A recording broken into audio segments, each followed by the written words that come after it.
The external nature constantly tries to establish what it considers to be fixed laws of nature that are axiomatic as to the mechanisms of the universal manifestation. There are laws of matter and energy. There are laws of genetics. There are laws of time, space, and circumstance. There are laws of human behavior, such that, while any particular human being may act outside the rigid line of the rules we have made, humanity as a whole, when measured together, fit well within the boundaries and guidelines.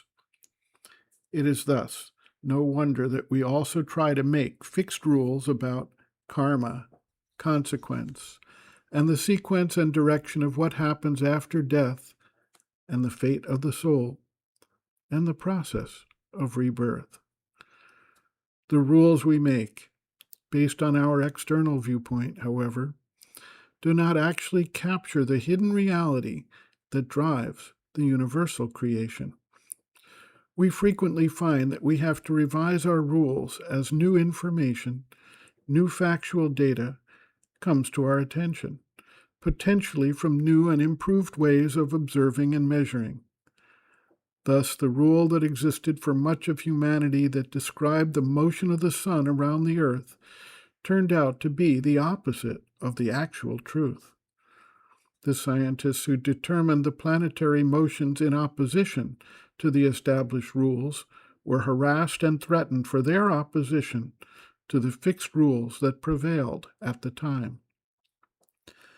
The rules regarding the process of death, rebirth, and taking on a new life and personality by the soul are similarly blinkered by the limits of the external nature and its expectation.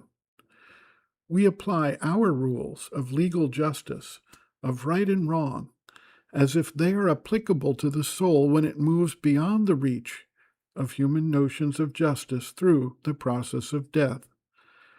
All of the legends about the scales of judgment, about the balancing recompense to good or bad deeds in one lifetime developing into the next lifetime, are just such limiting frameworks that do not look at things from the perspective of the psychic being. The specifics of any particular lifetime are intended for the soul's growth and experience.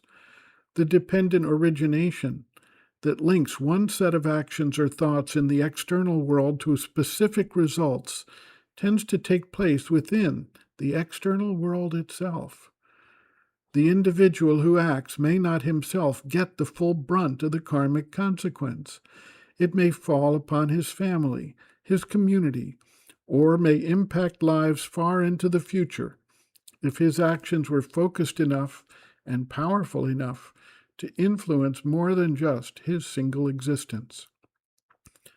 But after death, the physical, vital, and mental formations that carried those actions separate from the psychic being, and the psychic being is left with the essence of the experience, a determination of how to proceed, and, based on the trajectory of the life, this may include taking a new birth to explore either upward or downward focus of the personality, based on the soul's perceived indication of what next needs to be taken up. Sri Aurobindo notes, quote, "The psychic being's choice at the time of death does not work out the next formation of personality, it fixes it. When it enters the psychic world, it begins to assimilate the essence of its experience, and by that assimilation is formed the future psychic personality in accordance with the fixation already made. When this assimilation is over, it is ready for a new birth. But the less developed beings do not work out the whole thing for themselves. There are beings and forces of the higher world who have that work. Also, when it comes to birth, it is not sure that the forces of the physical world will not come across the working out of what it wanted. Its own new instrumentation may not be strong enough for that purpose, for there is the interaction of its own energies and the cosmic forces here. There may be frustration, diversion, a partial working out. Many things may happen. All that is not a rigid machinery.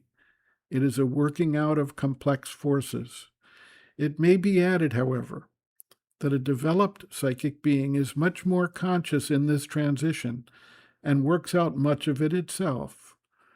The time depends also on the development and on a certain rhythm of the being. For some, there is practically immediate rebirth. For others, it takes longer. For some, it may take centuries. But here again, once the psychic being is sufficiently developed, it is free to choose its own rhythm and its own intervals. The ordinary theories are too mechanical, and that is the case also with the idea of punya and papa, and their results in the next life. There are certainly results of the energies put forth in a past life, but not on that rather infantile principle. A good man's suffering in this life would be a proof, according to the orthodox theory, that he had been a very great villain in his past life. A bad man's prospering would be a proof that he had been quite angelic in his last visit to earth and sown a large crop of virtues and meritorious actions to reap this bumper crop of good fortune. Too symmetrical to be true. The object of birth being growth by experience. Whatever reactions come to past deeds must be for the being to learn and grow, not as lollipops for good boys of the class in the past, and canings for the bad ones.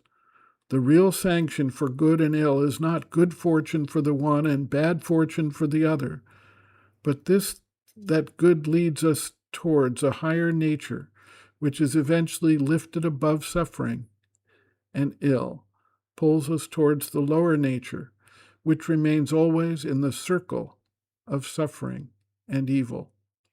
End quote. Reference, Sri Aurobindo and the Mother, The Psychic Being, Soul, Its Nature, Mission, and Evolution, Section 4, The Afterlife and Rebirth, pages 136 to 137.